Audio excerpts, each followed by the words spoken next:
Firstly, what I tried to do in my book was understand what is military business. आज के दिन में हर चौक पे हर जगह लोग फौज को गालियां देते हैं। क्या फौज की इससे पहले कभी इस तरह की रेपुटेशन थी जिस तरह आज है? पाकिस्तान की मिलिट्री जो है it is dependent on people for its legitimacy. ये सिर्फ हमें लगता है जो यंगर लोग हैं कि यार ये पाकिस्तान में अब जो है फौज ने बहुत ज्यादा टेक ओवर कर लिया है। आप तो फारिग हो गए ना। ये वाली पावर विदाउट अंडरस्टैंडिंग कि ये स्वीटनर्स नहीं हो सकते, इससे इनका मुंह नहीं बंद कर सकते, इनका मुंह मजीद खुल जाएगा, आपको खा जाएंगे। आज के दिन में ये पाकिस्तान की आवाम की फौज नहीं है। Could you explain to me a little bit about Pakistan and its military businesses? एक मॉडल जो था वो पाकिस्तान का था, तो मैंने देखा कि आपके तीनों बड़े सेक्टर्स जो हैं, agriculture, service industry, manufacturing industry, तीनों में फौज है। वेलफेयर फाउंडेशंस हैं, Fauji foundation, army welfare trust, Bahria foundation, Shaheen foundation. उसके थ्रू प्राइवेट बिजनेसेस जो हैं ये करते हैं, और banking, oil and gas, education, fertiliser, cereal manufacturing, यार कपड़े धोने का जो नील इस्तेमाल होता है उसमें वो भी बनाते हैं। फिर आपके DHAs आ जाते हैं। रियल एस्टेट का एक बड़ा सेक्टर है डायरेक्टली जिसमें फौजी इन्वॉल्व है। Economic power adds to their political power and more political power adds to more economic power. PTI शायद उन्हीं की गोद में बैठ के बनी आई पावर में। कौन सी पाकिस्तान की पॉलिटिकल पार्टी है जो कि फौज के बगैर आई, समेत माजरत के साथ भुट्टो साहब, मियां नवाज शरीफ किसका प्रोडक्ट, ज़ियाउल हक का, जितने बड़े बड़े फिगर्स हैं सब के सब 1980s की ज़िया रजीम के प्रोडक्ट है।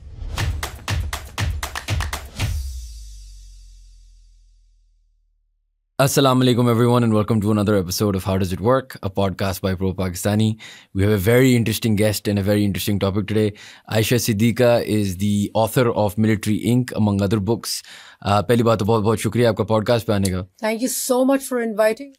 So let's start with understanding a little bit about military business, right? This is something, Milbus is something you mention in your books as well. So could you explain to me a little bit about Pakistan and its military businesses, just the gravity of how big they are, किधर तक हैं, क्या हो रहा है, and why it's important? Right. Let me just give you a context of why I started to do this book. So when I started working, I mean, I was part of a small project which was being done in Germany, and we were studying military business of different countries.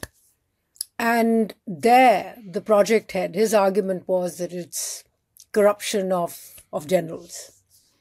Now, when I started looking at it, I thought that it's more than corruption of generals, a few individuals. It's about the structure of the state and how it allows, it's the structure of the state, the weak civil-military relations, which allows military predation. So firstly, what I tried to do in my book was understand what is military business. I mean, do we count it as part of the military economy? And I figured out that military business, wherever it happens in the world, is actually a different genre of military capital. It's it's done wherever it's done in the name of welfare. It's done through excessive involvement of retired military personnel. Thirdly, it does not fall in the ambit of official state accountability. Can you explain to me, if possible, what other countries, Pakistan जैसे और कौन से मुल्क हैं जिसमें इस तरह की? जी देखें, एक ज़माने में 90s तक चाइना में भी बहुत होता था। देखें, कुछ मुल्क थे जैसे चाइना है, इंडोनेशिया है, जहाँ मिलिट्री बिजनेस होता था, मिलिट्री जो है फार्म्स रन करती थी, चीज़ें ग्रो करती थी, एग्रीकल्चर में होते थे, क्योंकि बहुत केसेस में उनके पास स्टेट जो है वो पूरे पैसे नहीं दे सकती थी। सो अब उन अपने खर्चों मर्चों के लिए फौजियों को पैसे चाहिए होते थे, यूनिट्स को पैसे चाहिए होते थे, और वो एंगेज करते थे इन एक्टिविटीज़ में। फिर उसके बाद बढ़ा वो इंडस्ट्रीज़ में आ गए। तो चाइनीज़ मिलिट्री जो थी वो इंडस्ट्रीज़ में भी थी, इंडोनेशियन मिलिट्री भी थी, टर्किश मिलिट्री। दो मुख्तलिफ मॉडल हैं। टर्किश मिलिट्री का मॉडल ये है कि ये जो पेंशन फंड्स हैं उनको री इन्वेस्ट करते हैं एंड मोस्टली सिविलियन हैंडल करते हैं, बट ज़ाहिर ऊपर से टॉप पे मैनेज जो है वो मिलिट्री करती है। फिर इंडोनेशियन चाइनीज़ मॉडल है जिसमें एक्टिवली ख़ुद भी फ़ौजी भी एंगेज होते हैं।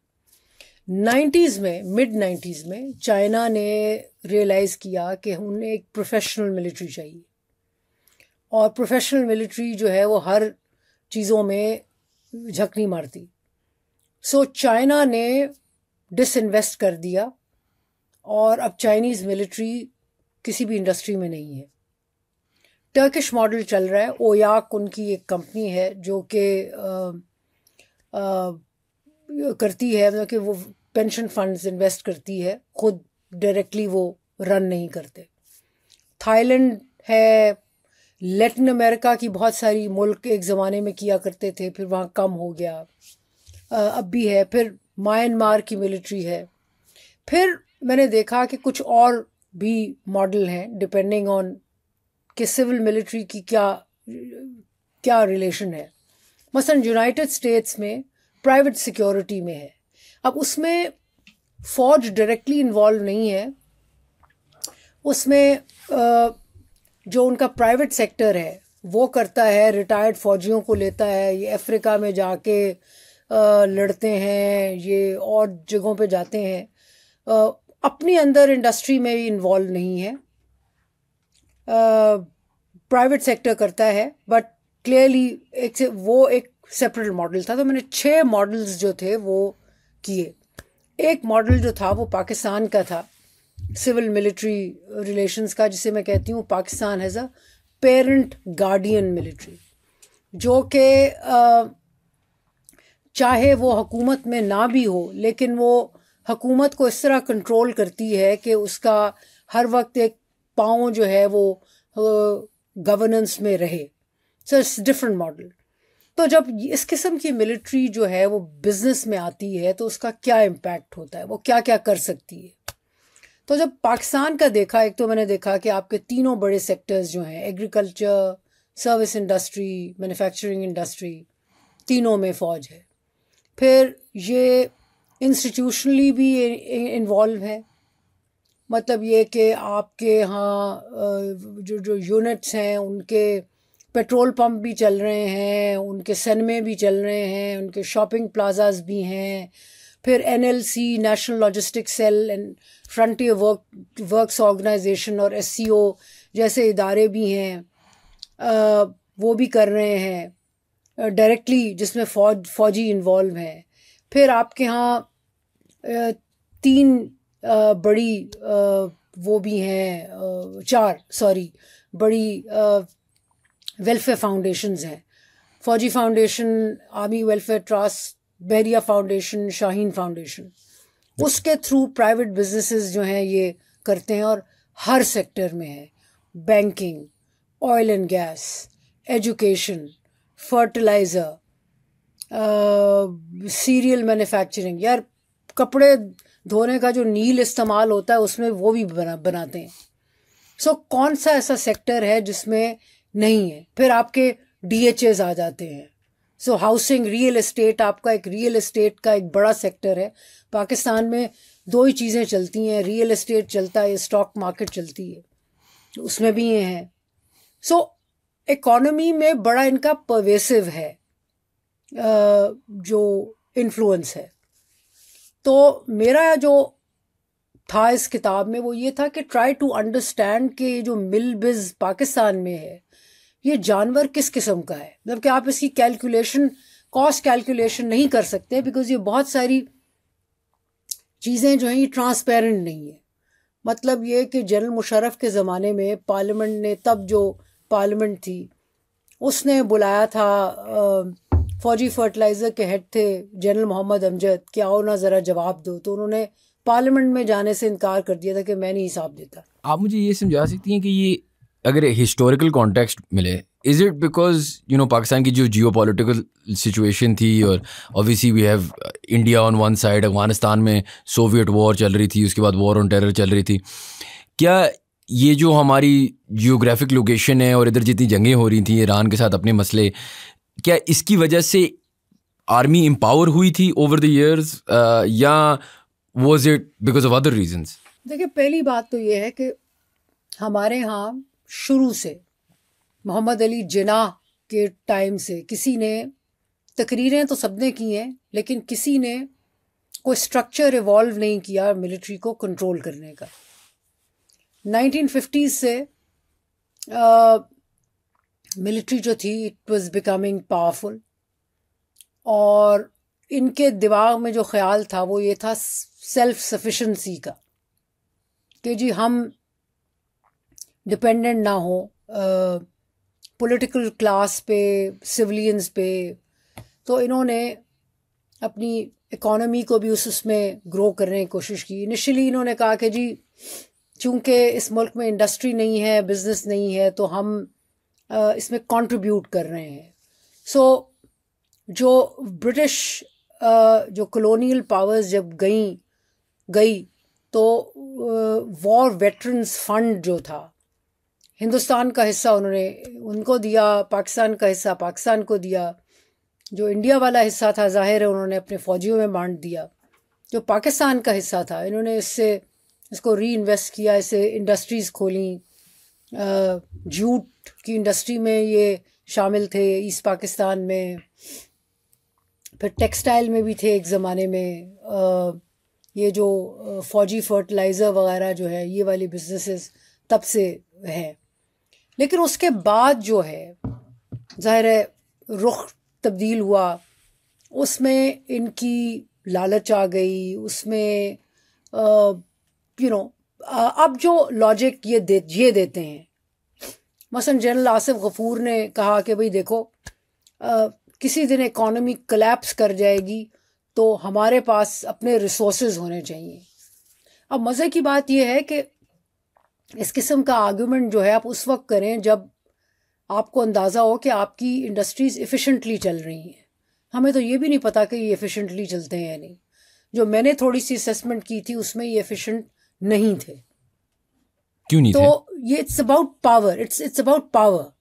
क्योंकि मैंने जो बिल्ड किया था आर्गूमेंट, उसमें ये था कि ये अपनी पॉलिटिकल पावर की वजह से इनिशियली, देखें ना 1947 में मुल्क बनते ही आप इंडिया के साथ आपने जंग शुरू कर दी।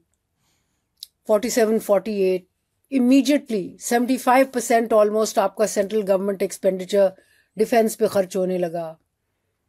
इनकी अकाउंटेबिलिटी कम हो गई।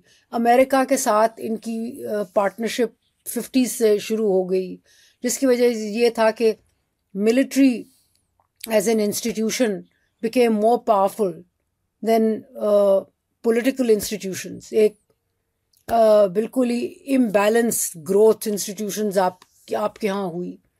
सो for a number of reasons they became more powerful. लेकिन जैसे जैसे इन्होंने अपनी इकोनॉमिक पावर डेवलप की, वो इकोनॉमिक पावर जो है ये एक साइकिल है। Economic power adds to their political power and more political power adds to more economic power. मतलब कि आप हर जगह घुस सकते हैं ना, हर सेक्टर में।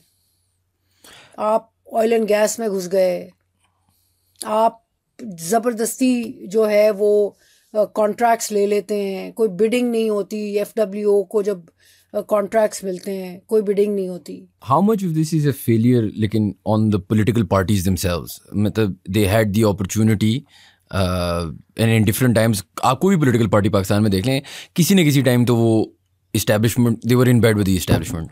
तो इसमें से कितना उनकी गलती है और कितना बस that is the only way to survive here? देखिए, अगर आप ओनली वे टू सर्वाइव भी हो ना तो वो भी गलती है।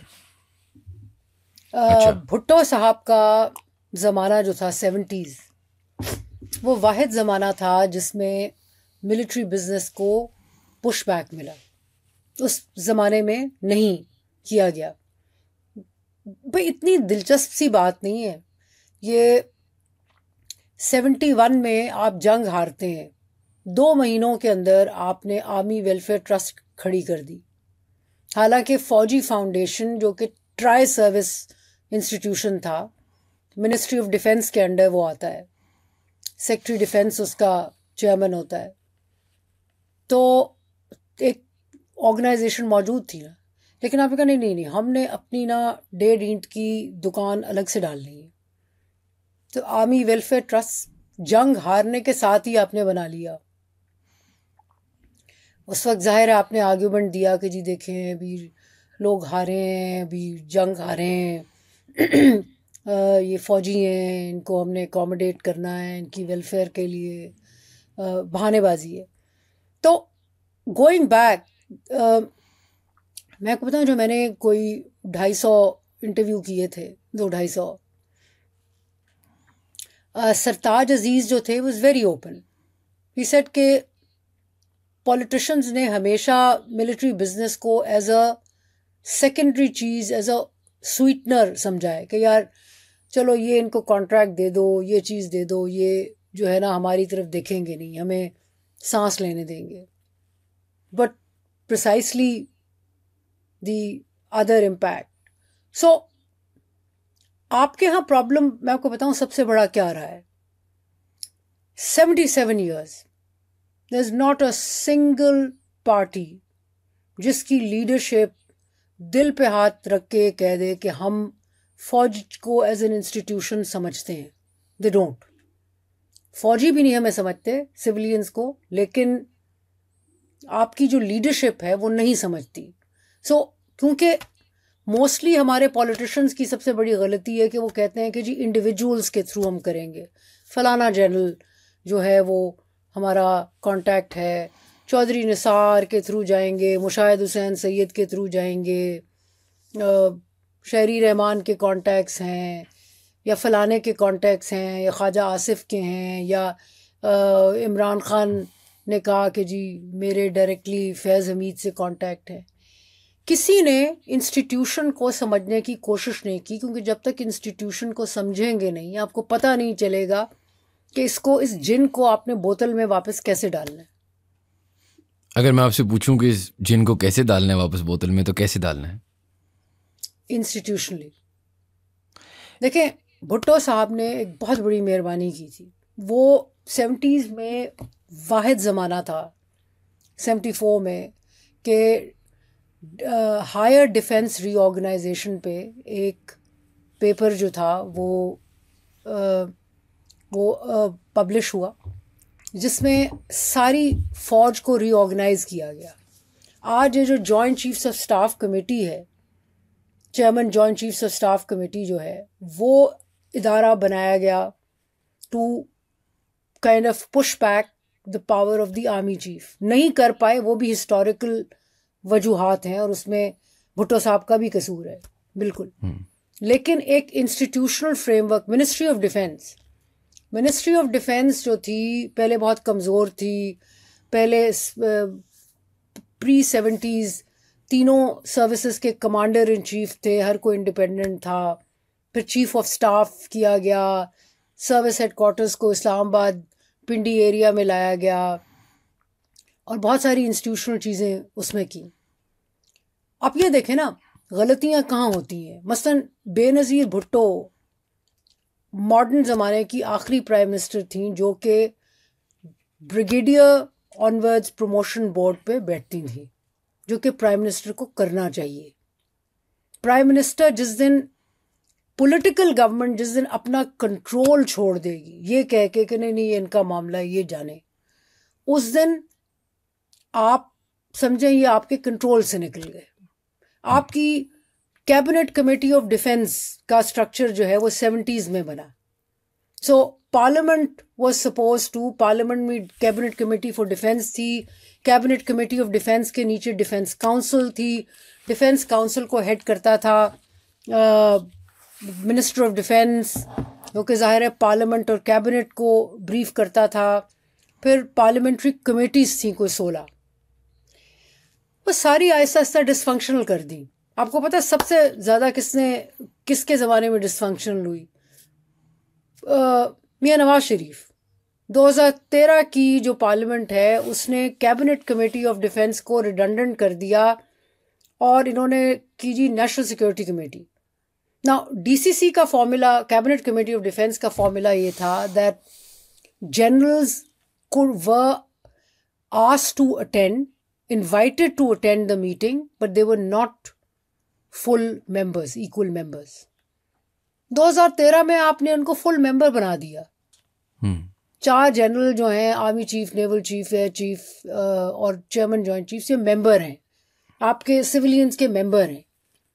मतलब कि जो आपके हुकूमत से तनख्वाह लेते हैं वो आपके साथ बैठते हैं as full members. And that was the first step.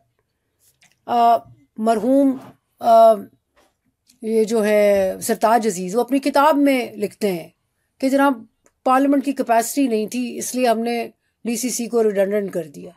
अरे भाई, कैपेसिटी माँ के पेट से थोड़ी आती है, कैपेसिटी बिल्ड होती है.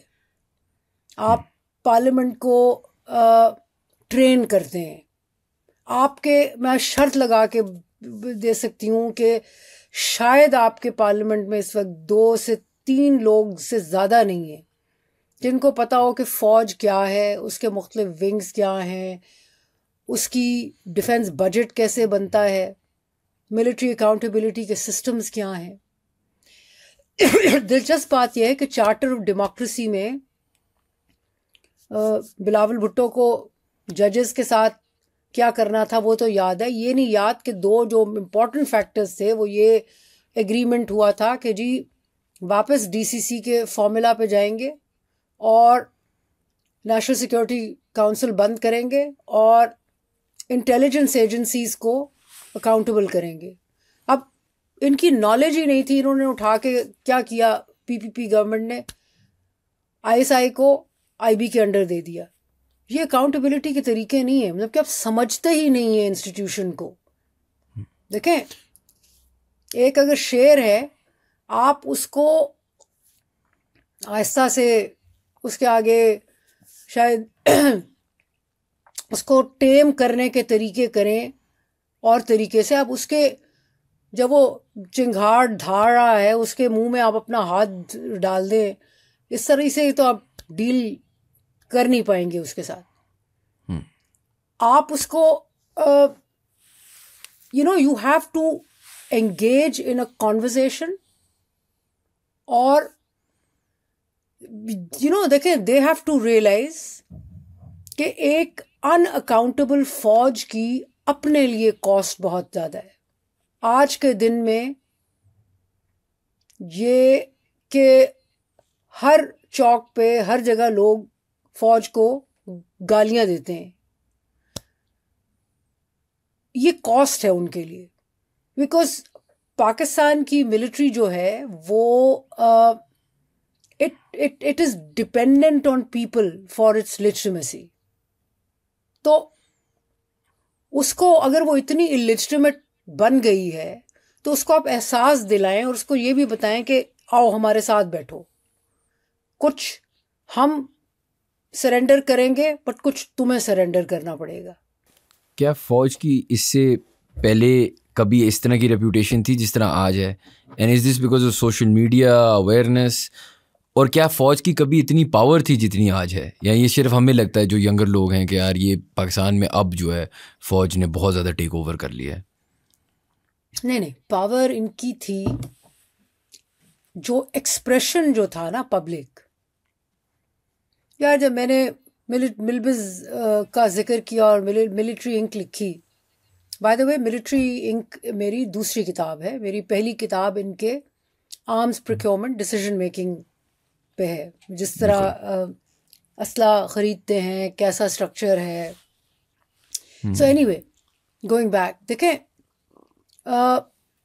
पावर इनकी हमेशा से एक्सरसाइज करते थे. सिर्फ ये होता था कि एक तो पॉलिटिशियंस आपके पुश बैक भी करते थे. मसलन हमारे जो दोस्त हैं अकबर जैदी साहब, वो कहते हैं कि जी हमेशा से हाइब्रिडिटी थी. ना, हाइब्रिडिटी 2013 के बाद आई है. हाइब्रिडिटी जो है ना, try to understand what is hybridity. Hybridity ये नहीं होती कि फौज का इन्फ्लुएंस है, फौज वक्तन फवक्तन इन्फ्लुएंस कर रही है. Hybridity is a product of involvement in decision making. So 2013 में पहला स्टेप हुआ कि आपने मिलिट्री स्ट्रेटेजिक डिसीजन मेकिंग में इनको साथ बिठा लिया. फिर 2017 में 18 में इमरान खान आए. उन्होंने बाजवा साहब को, जो top advisory economic advisory committee थी, इनके economic decision making is strategic decision making, वो स्ट्रेटेजिक डिसीजन मेकिंग होता है, उसमें आपने इनको साथ बिठा लिया एडवाइजरी कमेटी में. फिर बनी पीडीएम. पीडीएम ने SIFC special investment facilitation council में ना सिर्फ के आर्मी चीफ को एडवाइजरी कमेटी में रखा है, बल्कि ऑपरेशनल लेवल पे आपने 2 से 3 लेफ्टिनेंट जनरल भी बिठा दिए. विच मीन्स के नाउ स्ट्रेटेजिक डिसीजन मेकिंग में भी इनका इंटरवेंशन है. तो आपकी तो समझें, आप तो फारिग हो गए ना. ये वाली पावर विदाउट अंडरस्टैंडिंग कि ये स्वीटनर्स नहीं हो सकते, इससे इनका मुंह नहीं बंद कर सकते, इनका मुंह मजीद खुल जाएगा, आपको खा जाएंगे. बात यह है कि एक और चीज समझें कि जैसे जैसे रिसोर्सेज भी कम हुए हैं ना, तो आपकी भूख तो वैसी है. मतलब ये एक जानवर है जो कि दिन के 4 बंदे खाता है, तो उसकी भूख तो वहीं खड़ी है ना. पहले तो होता था कि आपके यहाँ ग्लोबल रेंट्स आते थे, अमेरिका, अक्सर औकात अमेरिका से मिल गए मोस्टली. अब वो रास्ता बंद हो गया. चाइना तो वो देखिए, चाइना ने आखिरी ग्रांट आपको दी थी 1979 में. 79 के बाद चाइनीज इकोनॉमिक मॉडल चेंज हुआ था. 1960s में Pakistan was the only non communist country जिसको ग्रांट एंड एड मिलती थी चाइना से. 79 में उन्होंने अपना इकोनॉमिक मॉडल चेंज किया. उन्होंने कहा जी अब हम ग्रांट ग्रूंट किसी को नहीं दिया करेंगे, अब हम थोड़े पैसों में बेचेंगे, लेकिन हम अब हमारी will focus on economy. So उन्होंने इमदाद देनी बंद कर दी थी. So it was Chinese aid से आप खुश भी नहीं होते. कि 70s 80s 90s में जो आपको मुफ्त के वेपन्स मिल जाते थे, आपका फोकस वो नहीं था. आप चाइना की तरफ उस वक्त देखते थे जब आप अमेरिका के जब मंजूर नज़र नहीं होते थे. मिलिट्री में ये आपका हाई एंड लो मिक्स जो है वो उसकी कॉम्बिनेशन पूरी चाइना करता था. मतलब ये कि आपने चाइनीज़ जहाज़ भी रखे हुए क्वांटिटी बढ़ाने के लिए, क्वालिटी के लिए आप देखते थे अमेरिका की तरफ या यूके की तरफ या यूरोप की तरफ. सो चाइना का तो ये सिलसिला था. अमेरिका से जो मेनली पैसे आपके आते थे ना अफगानिस्तान के नाम पे, उससे आप खुश होते थे. वो जो है ना आपका बंद हो गया है. एंड उसकी वजह से ये आपने अब अंदर देखना शुरू किया है, अब और क्या क्या कंट्रोल करें. क्योंकि एक फैक्टर इम्पॉर्टेंट है पॉइंट आउट करना कि इंस्टीट्यूशनली जो वाहिद इंस्टीट्यूशन डिपेंडेंट है on Pakistan's economy and its resources, unlike any political party, is the Pakistani military. बिल्कुल. और मेरा इसी से रिलेटेड एक सवाल है कि अगर पाकिस्तान की मिलिट्री, जो अब आपने जिस तरह बात की फॉरेन जो आपको पैसे मिल रहे थे, एड मिल रही थी यूएस से जब वॉर ऑन टेरर हो रही थी, या उससे पहले जब सोवियत वॉर हो रही थी, वो ड्राई अप हो गई है. तो हम मिल बस की बात करते हैं, हम मिलिट्री बिजनेस की बात करते हैं, तो हम ये सोचते हैं कि ये जो है यहाँ पे बिजनेस करना चाह रहे हैं. अब इनके इंटरेस्ट में आज की तारीख में, जब उनको पता है कि फॉरेन फंडिंग अब मुश्किल ही आती है related to from the US या एनीवेयर एल्स, वो सिचुएशन अब अलग हो गई है, उनको भी अपनी भूख पूरी करनी है, क्या एक क्रेजी सिनेरियो ये है कि वो कुछ एक्चुअली बेहतरी कर दें, क्योंकि उन्हें इकोनॉमी चलानी तो है ना, वो कहाँ से खाएंगे? Unlike the politicians that can park their money may be abroad, the military has to have the business within Pakistan. तो व्हाट हैपेंस व्हेन जब पाकिस्तान ही डूब रहा है तो इनकी साथ मिल बस भी नहीं डूब जाएगी? देखिए, बात यह है कि इनकी अकाउंटिंग का फॉर्मूला बड़ा प्रॉब्लमेटिक है, इनको नहीं करना आता। मैं इनकी नीयत पे शक नहीं कर रही कि ये because they have an interest, institutional interest, therefore they want के इकोनॉमी जो है वो रिवाइव करे। मसला ये है कि आपको आता ही नहीं ना, आपको एक चीज़ आ ही नहीं रही। मैं कहा यार मैं जूते बनाया करती थी, राइट, जूते सीती थी, आई वॉज अ कॉबलर। आपने उठा के मुझसे हार्ट सर्जरी करवाने बुला लिया, मैं तो अपनी लॉजिक से करूंगी ना। सही है। इनको नहीं आता। एंड मैंने I also served in bureaucracy and I can tell you that bureaucracy में, और हमारे यहाँ ब्यूरोक्रेसी बहुत वीकन हो गई है as an institution, that's the another problem. और आपने उनको क्राउड आउट किया है, उनको फौज ने, मसला ये है कि अपनी पावर के चक्कर में हर इंस्टीट्यूशन को क्राउड आउट किया है, हर किसी को निकाला है, उसको कमज़ोर किया है। मतलब कि मेरा तो समझ में जो आती है वो ये है कि इनके अपने इंटरेस्ट में है, for a better economy, for a stable Pakistan, कि आपके सारे इंस्टीट्यूशंस काम करें। आपने तो जुडिशरी को भी फारिग कर दिया, आपने पॉलिटिकल पार्टीज़ को भी फारिग कर दिया। आप ये सारे इकट्ठे मिलके स्ट्रेंथन होंगे तो आप भी स्ट्रेंथन होंगे।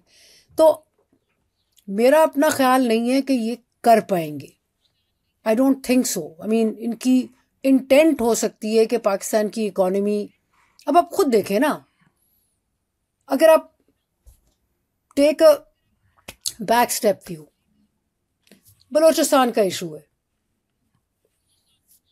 पॉलिटिकल सोल्यूशन, आप क्या कर रहे हैं? लोगों को उठा रहे हैं, धक्के मार रहे हैं, आपने अपने टाउट बिठा दिए as caretaker prime minister, वो टाउट्स जिनको गवर्नेंस का धेला नहीं आता। अब उन्होंने आके मतलब कि आप महारंग बलोच से एंगेज करें भाई, बेशक उसकी रिश्तेदारियां होंगी, क्यों नहीं यार। अगर आपके घर में कोई मरा है, एक जाके लड़ रहा होगा, आप, ज़रूरी बात यह कि वो पॉलिटिकली एंगेज कर रही है ना पाकिस्तानी स्टेट के साथ, आप उसके साथ पॉलिटिकली एंगेज करें ना। उसको भी आप डंडे मार रहे हैं, उसको इस्लामाबाद में आपने पानी फेंका, आपने बैठने ना दिया सर्दी की शामों में उन लड़कियों को। Why would they want to then engage with you? ठीक है, फिर मिलिटेंसी बढ़ेगी। जब मिलिटेंसी बढ़ेगी तो आपकी इकोनॉमी, आपकी स्टेबिलिटी जो है वो सारी, वो तो it goes for a six. आप बिल्कुल खैबर पख्तूनख्वा देख लें, उस मामले को पीटीएम था, मंजूर पश्तीन था, बजाय उससे कि आप उस यंग लड़के से जो कि आपके कॉन्स्टिट्यूशनल फ्रेमवर्क में आपसे एंगेज करना चाह रहा था, वो मिलिटेंसी नहीं कर रहा था, उसको भी आपने नाक में दम कर दिया, उसके बंदे उठा रहे हैं, गायब कर रहे हैं, मारपीट कर रहे हैं। क्या निकला आपके आज की और फिर आपने जो भी नैरेटिव बिल्डिंग शुरू की है पश्तून्स के खिलाफ, why would they want to engage with Pakistan? आप तो खुद पाकिस्तान का प्रोजेक्ट कमज़ोर कर रहे हैं ना। आप समझ रहे हैं कि ताकत है, तो आपको, सो माय आर्ग्यूमेंट इज कि इनको यूज ऑफ फोर्स, देखे एक बार मुझे बड़े ज़मानों पहले किसी ने इंटरव्यू किया था कि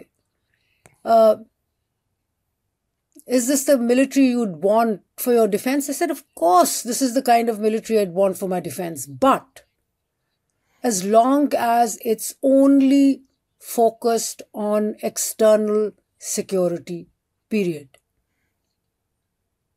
ये जवान बड़ा दिल लगा के अच्छा लड़ते हैं, इनको लड़ना आता है वगैरह वगैरह, बट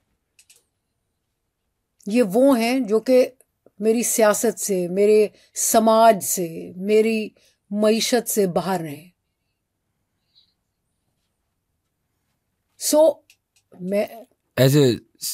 मैं एक आखिरी बात करूंगी। देखिए, मैं आपको बात बताऊं, इस वक्त इनकी कॉस्ट इतनी बढ़ चुकी है, एंड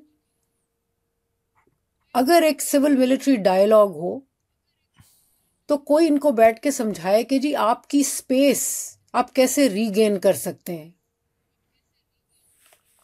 आज के दिन में ये पाकिस्तान की आवाम की फौज नहीं है, ये अपना एक इदारा है, ऑटोनमस। आप लोगों का कॉन्फिडेंस कैसे रीगेन करेंगे, उसके लिए एक डायलॉग चाहिए आपकी सिविल सोसाइटी के साथ, आपकी पॉलिटिकल क्लास के साथ। मतलब कि पाकिस्तान को रिकंस्ट्रक्ट करना अगर कोई गुंजाइश है तो वो सबके मिल के बैठ के करने का काम है, एक इदारे का नहीं। अगर मैं आपसे पूछूं as a civilian, as a citizen of Pakistan, तो आजकल एक बहुत डिबेट चल रही है कि ठीक है, पीटीआई शायद उन्हीं की गोद में बैठ के बनी आई पावर में, लेकिन आज वो उनके ख़िलाफ़ खड़ी हुई हैं। तो आज वो सही खड़े हुए हैं, बेशक वो पहले उनके साथ होते थे। Is it important for Pakistan right now, Pakistani citizens, civilians, to vote PTI, to stand with PTI, to stand against any wrong that PTI is going through for the betterment of democracy?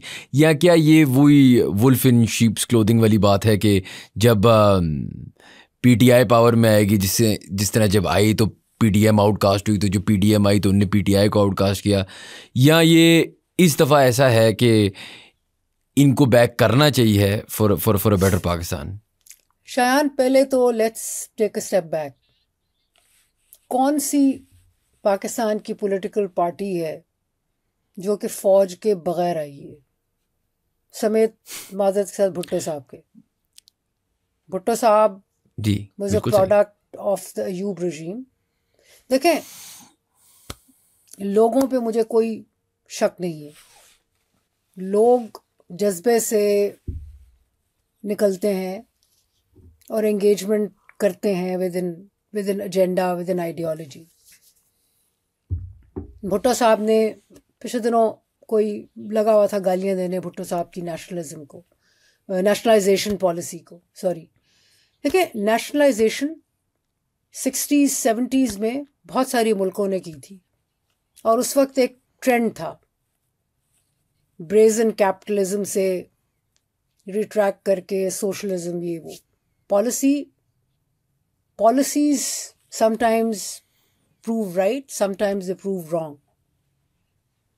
तो उस context में भुट्टो साहब को ये कह के गाली देना कि जी देखें बेड़ा तबाह कर दिया पाकिस्तान की इंडस्ट्री का, लेकिन आप देखें कि पाकिस्तान की उसी प्राइवेट सेक्टर ने फिर ईस्ट पाकिस्तान आपसे अलग उसी कैपिटलिज्म के चक्कर में हुआ था ना, ब्रेजन कैपिटलिज्म। आप वहाँ से लूटते थे, इधर लेके आते थे वेस्टर्न विंग में। खैर, भुट्टो साहब, मियाँ नवाज शरीफ किसका प्रोडक्ट थे? ज़ियाउल हक का। आज के दिन में आपके पार्लियामेंट में मोस्टली जो बैठे हुए, यूसुफ रज़ा गिलानी, शाह महमूद कुरैशी, मियाँ अज़हर, शहबाज शरीफ, नवाज शरीफ, जितने बड़े बड़े फिगर्स हैं, सब के सब 1980s की ज़िया रजीम के प्रोडक्ट हैं। Not a single one who's not. ठीक है, ये जो यंग लॉट है, आयला मलिक, कशमाला, उमर अयूब, ये आपका खुसरो बख्तियार, ये सारी जो यंगर जनरेशन है, ये मुशर्रफ की रजीम का प्रोडक्ट है, ये उन्होंने किया है। हमारे यहाँ तो ट्रेडिशंस ही है। आपके यहाँ 70s वाहिद पीरियड है जिसमें एक सिविलियन गवर्नमेंट ने एक नई जनरेशन दी थी पॉलिटिशियंस की। उसके अलावा तो हर दफ़ा आपके यहाँ local government elections, basic democracies, फलाना फलाना, उसकी आड़ में एक नई जनरेशन पॉलिटिशियंस की लाई गई है, एक नई जनरेशन प्राइवेट बिजनेस की भी लाई गई है. So military is very central to the product of your elite.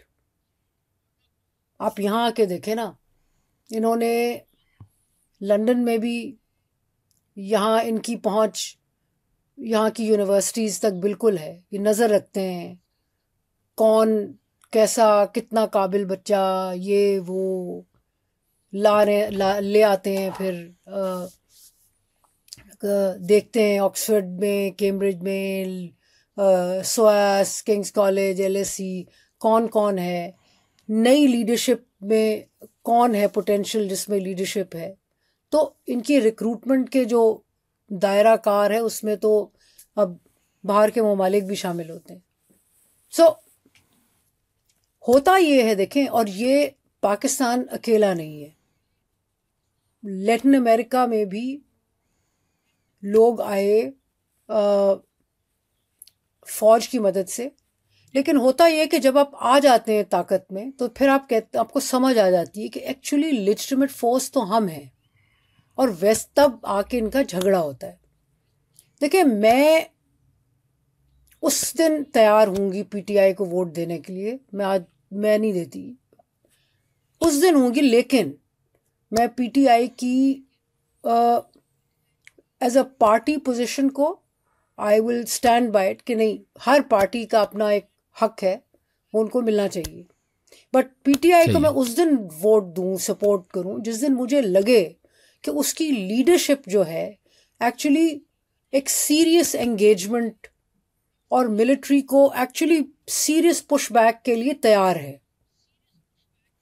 अगर आज मैं इनको वोट दे दूं, कल को पता चले वो आए. अभी तक तो मैं कई बार पूछती हूँ इनके दीवानों से कि यार ये बताओ कि what if Khan comes back and he says के let's support the military now. मुझे जवाब मिलता है कि नहीं जी, नहीं, अब वो नहीं करेंगे. मैंने कहा दिस इज एन अजम्पशन. मुझे एक्चुअली बताओ ग्राउंड पे क्या हो रहा है.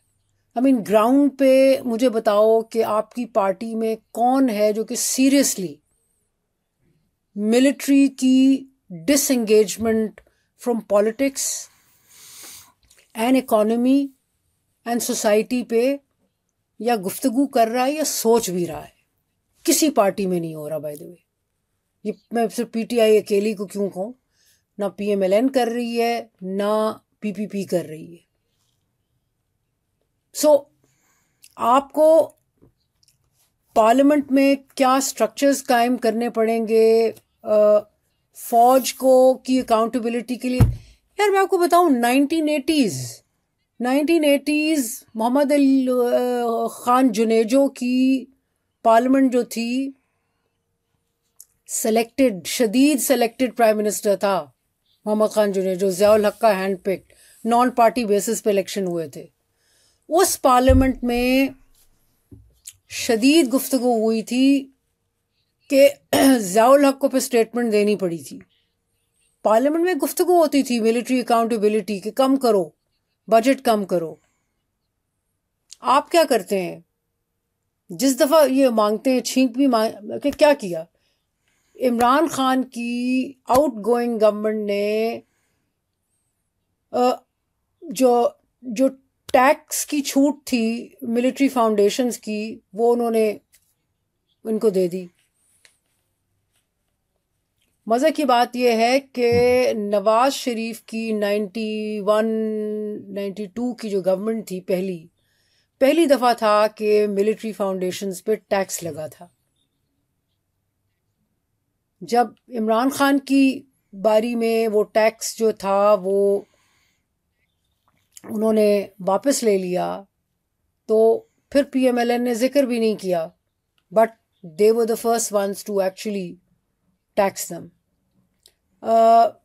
सो बात ये करने की है कि कोई पार्टी, अब देखें ओवर ईयर्स क्या हुआ है. भुट्टो साहब ने मिनिस्ट्री ऑफ डिफेंस बनाई थी as the key source of engagement with the military. Ministry of defence आपकी आंखें, कान, हाथ और पांव थे, and it was the interface between the armed forces and the parliament and the government. Musharraf के ज़माने के बाद, and I'll tell you something historic. Pakistan का पहला secretary defence was not even a bureaucrat. Masood Hasan मरहूम, उनकी किताब उन्होंने छपवाई, उनकी फैमिली ने पढ़ने से ताल्लुक़ रखती है. He was from the private sector. उसके बाद ब्यूरोक्रेट्स आते थे. मुशर्रफ ने फौजी बिठाने शुरू कर दिए. आज आपने उसको एक सिविलियन के बजाय वो एक मिलिट्री इदारा बन गया है. You have to wrest control. ना तो आप कैसे इनके साथ एंगेज करेंगे. एक कॉन्वर्सेशन अक्सर चलती है कि जो मिलिट्री है पाकिस्तान की, उसके अंदर एक बहुत बड़ी डिबेट चलती है या कुछ डिसएग्रीमेंट्स चलती हैं. कुछ मेंबर्स हैं मिलिट्री के जो चाहते हैं एक बेहतर सिविलियन मिलिट्री रिलेशनशिप, और ये अक्सर हमें सुनाया जाता है कि कुछ आदमी बेहतर हैं, कुछ आदमी बुरे हैं, जो कॉन्सेप्ट वैसी दुनिया में बिका जाता है ऑफ हीरोज़ एंड विलन्स. इसमें कितनी हकीकत है कि ये असल में हो रहा होता है, या is it just a question of कि मिलिट्री फर्स्ट पाकिस्तान सेकंड? देखें, इनके लिए मिलिट्री फर्स्ट है, पाकिस्तान सेकंड है. मैंने कोई 2 साल इनके साथ काम भी किया था as director of naval research ने पाकिस्तान नेवी, और उसमें जाहिर है एयरफोर्स के साथ, आर्मी के साथ भी इंगेजमेंट हुई.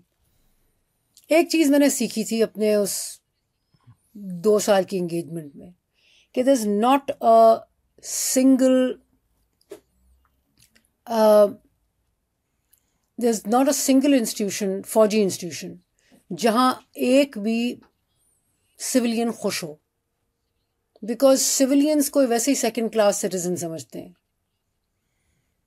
ये पक्की बात है, इससे कोई दूसरी बात है ही नहीं. जो आपको फौजी खड़े होकर कहे कि नहीं मैं तुम्हें इक्वल सिटीजन समझता हूँ, समझे वो झूठ बोल रहा है. दूसरी बात यह है कि देखें, डिबेट क्यों नहीं होती. किसी भी घर में एक डिबेट होती होगी. एंड प्रोडक्ट क्या है उस डिबेट का? ये तो मतलब कि आपकी फैमिली में, मेरी फैमिली में झगड़ा हो जाए और किसी को कोई बाहर वाला पूछे, हम कहते हैं नहीं नहीं नहीं वो भाईजान ये कह रहे थे, या मेरी बहन ने ये कहा, नहीं नहीं नहीं हाँ हाँ अम्मी भी ये कह रही थी. बात ये नहीं कि मुख्तलिफ घर के लोग क्या बात कर रहे थे, बात यह कि एंड रिजल्ट क्या निकला. एंड रिजल्ट तो वही निकला ना जिसमें पावर जो है वो मैक्सिमाइज कर ली गई है, और पावर ये मैक्सिमाइज कर रहे हैं.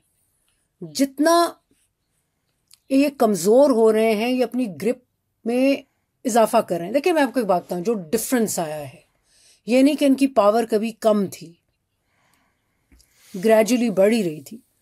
मसला ये है कि अब शायद इनको उस पावर को एक्सप्रेस करने में डर कम लगता है. देखिए इन्होंने एक दफ़ा कर लिया ना ईस्ट पाकिस्तान में, जब इन्होंने इतने मुजालिम किए तो वेस्ट पाकिस्तान को, तो बहुत सारे वेस्ट पाकिस्तान को पता ही नहीं था. अब तक क्या होता था, बलोचिस्तान में मार दो. 1980s में जितना जुल्म सिंध में हुआ है, इंटीरियर सिंध में, वो किससे कोई बयान करने बैठे तो आंखें खुलें. 70s में बलोचिस्तान में क्या हुआ. लेकिन चूंकि वो, देखिए सीधी सी बात है, फौज के लिए और मेन स्ट्रीम पाकिस्तान के लिए पाकिस्तान सिर्फ पंजाब है. एंड मैं ब्लेटेंटली कहती हूँ कि जो ये कहता है ना कि सिंध और बलोचिस्तान और केपी इसका हिस्सा है, झूठ बोल रहा है. समझते यही है कि पंजाब इज़ पाकिस्तान. सो पंजाब में जब आप पंजाब को वायलेंस को, पॉलिटिकल वायलेंस को पंजाब में लेके आ गए हैं ना, इट मीन्स कि अब आपको मज़ीद आपका झाका उतर गया है. आप अपनी पावर को एक्सटेंड करने के लिए, उसको सिक्योर करने के लिए यहाँ भी कर लेंगे। आपने इस्लामाबाद में भी रिसेंटली 1970s भुट्टो साहब के ज़माने में भुट्टो साहब ने ऑर्डर दिया था, जब वो था मूवमेंट चल रही थी, उनके खिलाफ जुलूस थे, उन्होंने कहा था गोलियां चलाओ। ब्रिगेडियर्स थे जो खड़े हुए थे, उन्होंने कहा था 3 ब्रिगेडियर्स, उन्होंने कहा इधर हम नहीं गोली चलाएंगे। ओके, अब क्या हुआ? इस्लामाबाद में गोलियां चली ना, कुछ दिन में, कुछ रात के अंधेरे में, चाहे इन अ रिएक्शन। आपका मतलब झाका जो है वो मजीद उतर रहा है, अब ज़्यादा पीटेंगे अपनी सिक्योर करने के लिए। इनके पास भी, इनको भी समझ नहीं आ रही। एंड मसला ये है कि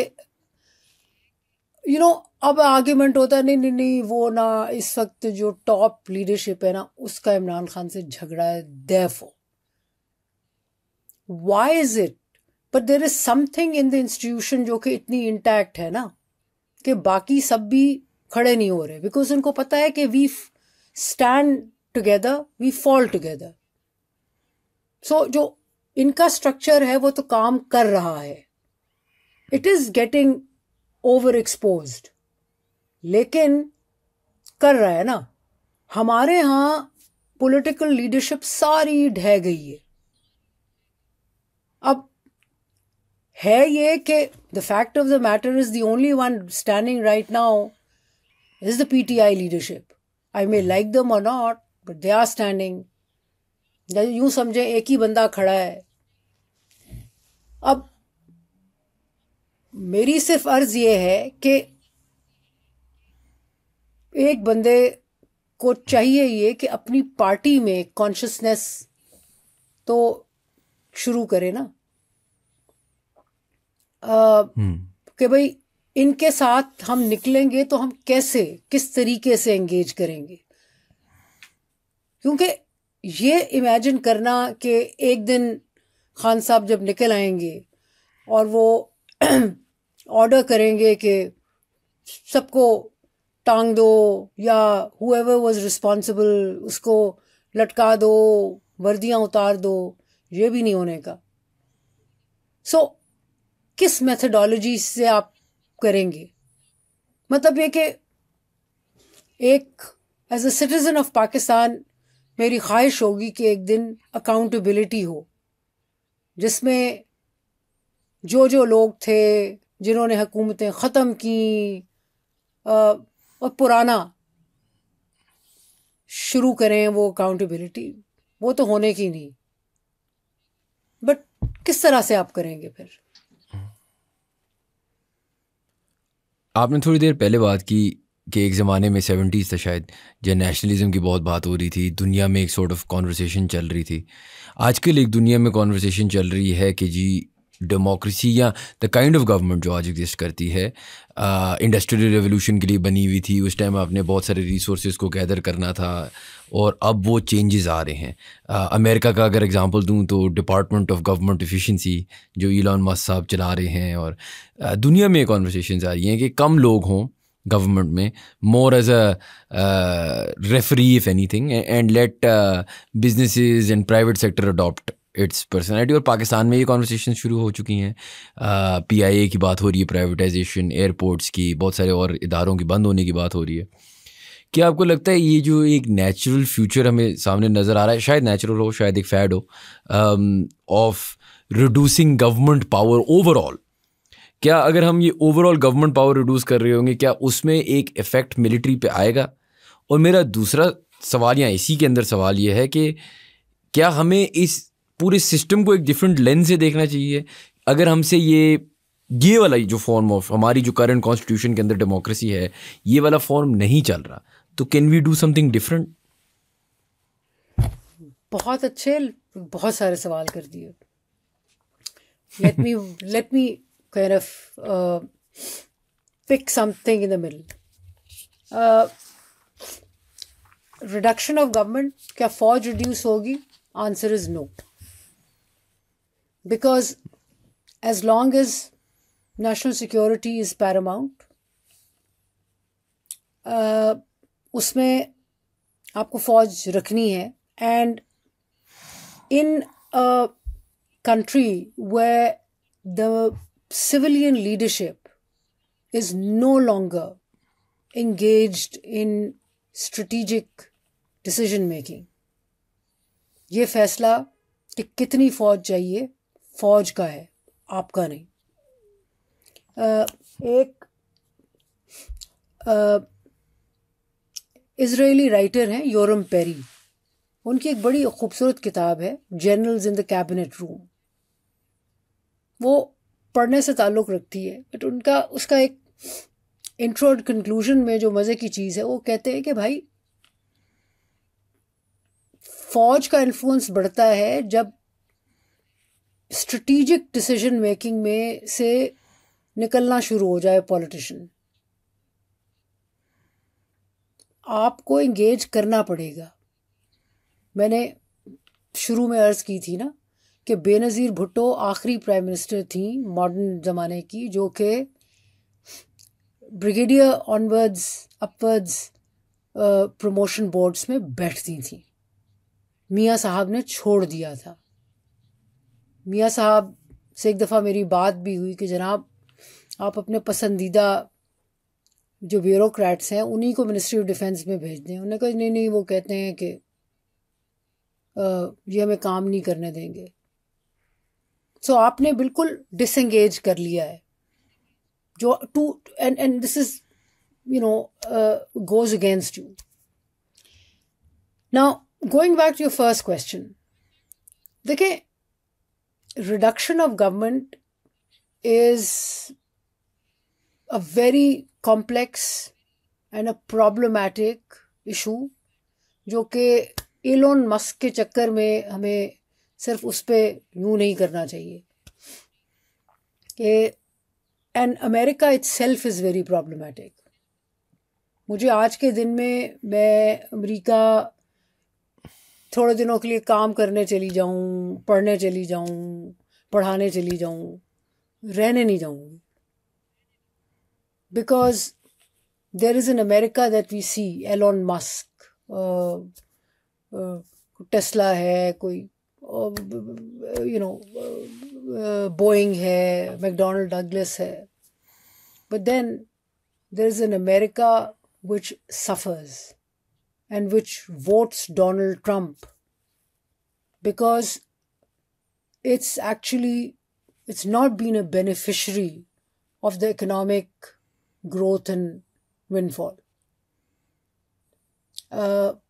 हम उस अमरीकी को जानते ही नहीं है जो बेचारा पॉवर्टी में फंसा हुआ है, जो अपना इलाज भी नहीं करा सकता.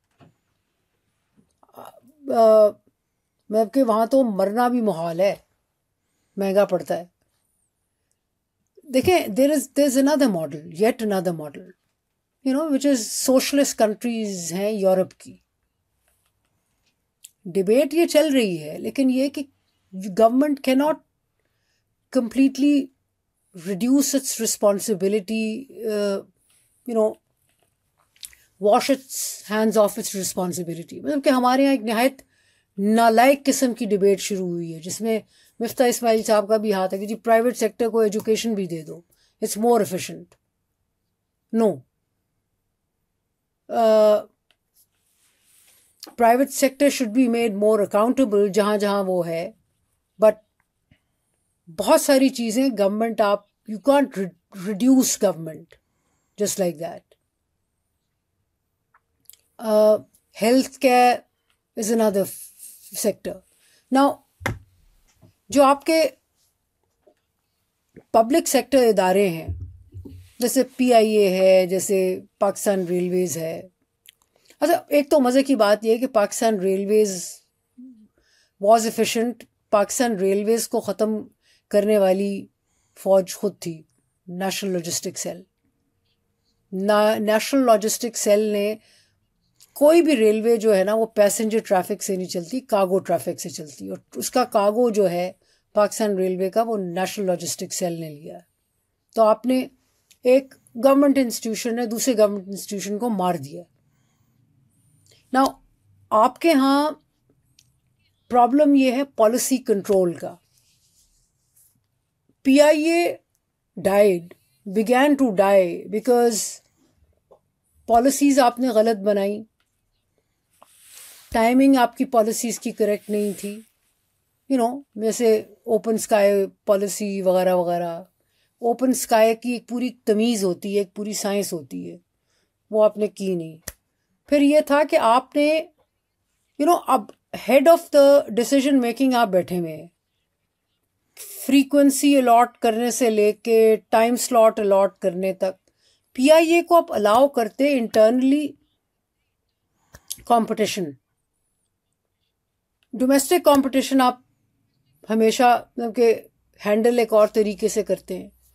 सो there has been mismanagement through and through.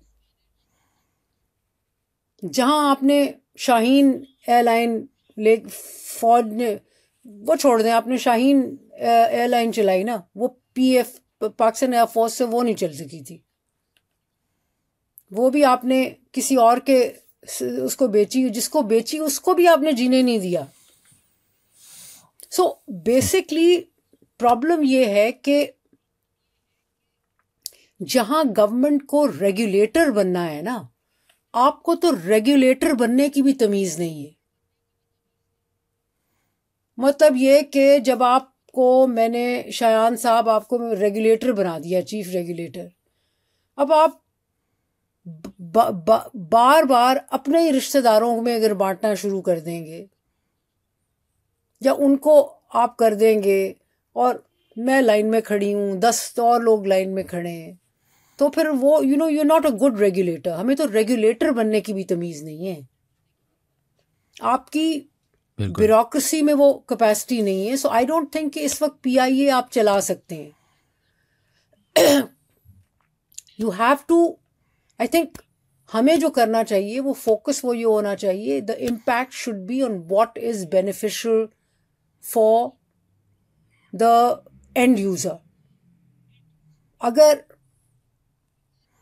देखिए हर गवर्नमेंट जो है ना, आप अगर उससे इसी से चलाएंगे कि जी हमने कैपिटल मैक्सिमाइजेशन कैसे करनी है, ये जो हमारे जैसे मुल्क है ना, इनके और बहुत सारे इश्यूज भी हैं।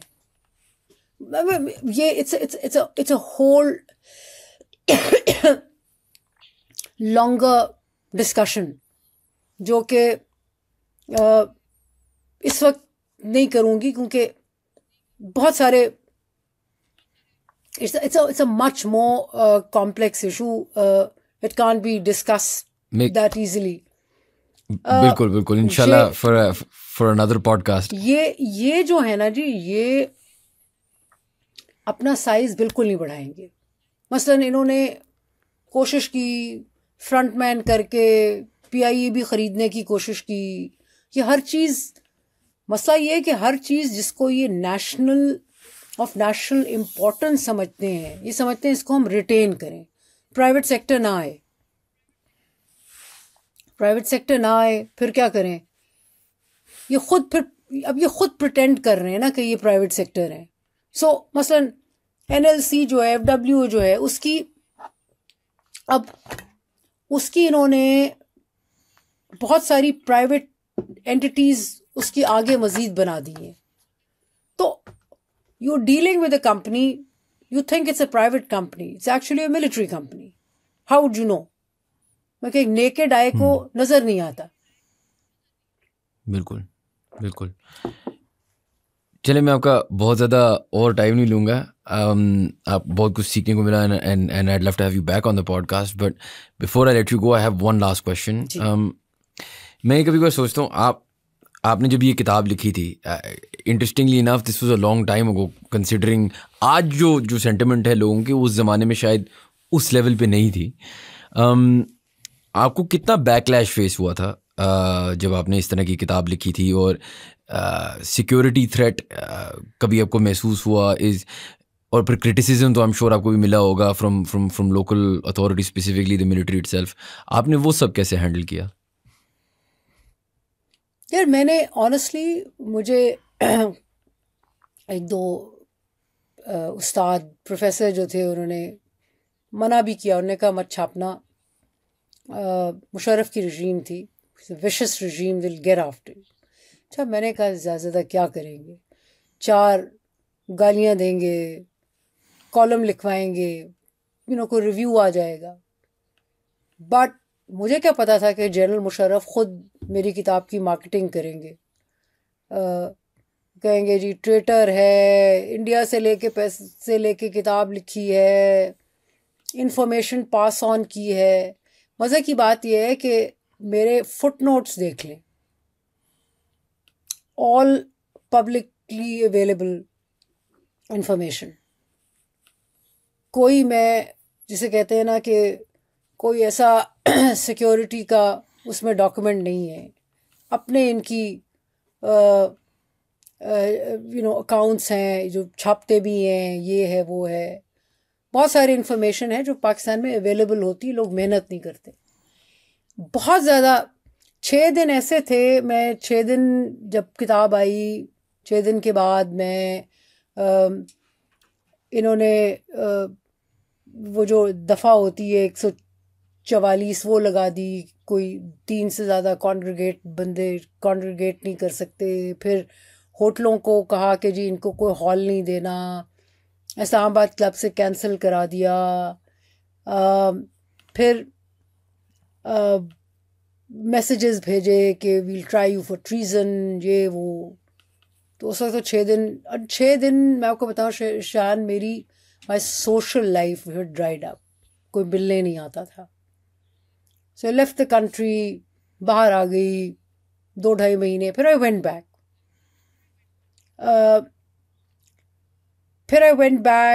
फिर जाहिर है जो नेचुरल कॉन्सिक्वेंस होता है कि भाई आप जॉब अप्लाई कर रहे हैं तो वो नहीं मिल रही, not that I needed one, but I was interested in teaching, still am.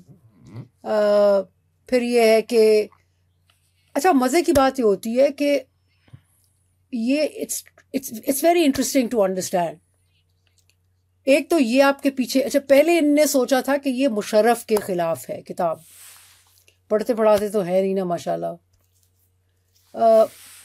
फिर इनको समझ आई कि नहीं ये तो हमें हिट कर रही है, तो जाहिर है इनका ज़्यादा गुस्सा हो गया।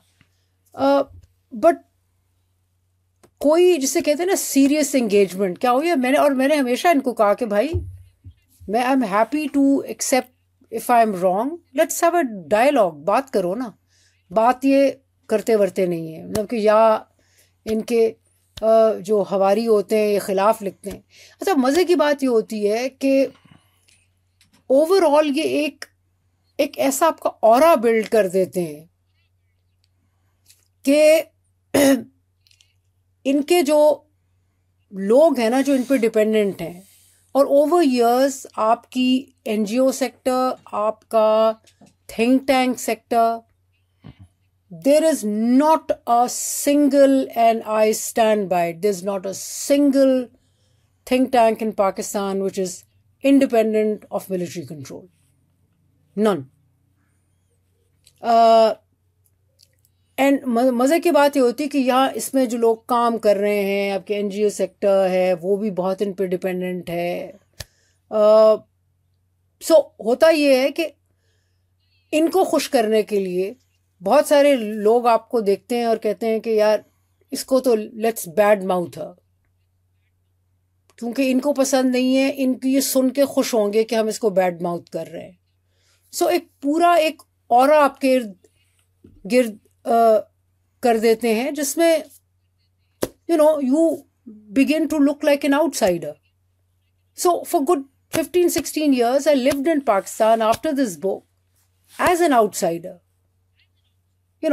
I didn't need to financially survive, depend on a job. But ये है कि आपकी एग्जिस्टेंस को यूं कर देते हैं ना। फिर ये कि फिर इसका सेकंड एडिशन जो कि अपडेटेड एडिशन था, जिसमें मैंने एक तो जनरल राहील शरीफ तक अपडेट किया था किताब को, So I added a new chapter, and another chapter was from Military Inc. to Media Inc. जो मीडिया में इनके हैं, मीडिया एंड एकेडेमिया में इनकी इन्होंने अपने आप को एक्सटेंड किया है. बिकॉज एक चीज़ होती है इंफ्रास्ट्रक्चर, फिर है narrative building.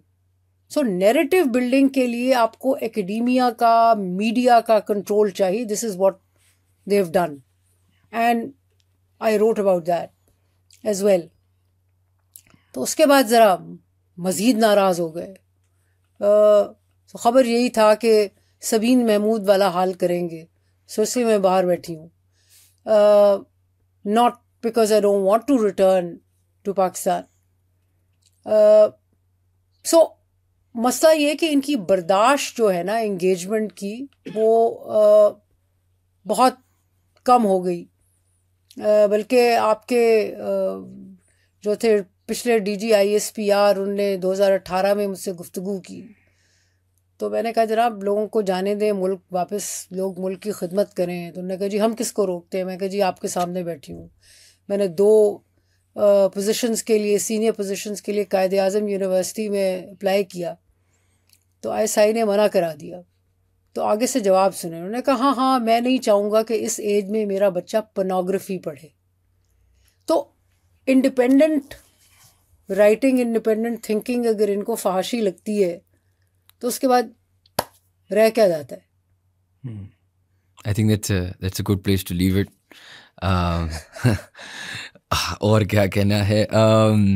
Thank you very much for being on the podcast. बहुत कुछ सीखने को मिला, बहुत कुछ interesting conversation हुई. Inshallah we'll definitely have you back on as well. Thank you so much. Thank you so much, Jan. And thank you guys for watching. If you enjoyed our content, please do subscribe to our channel, and we will see you for the next podcast.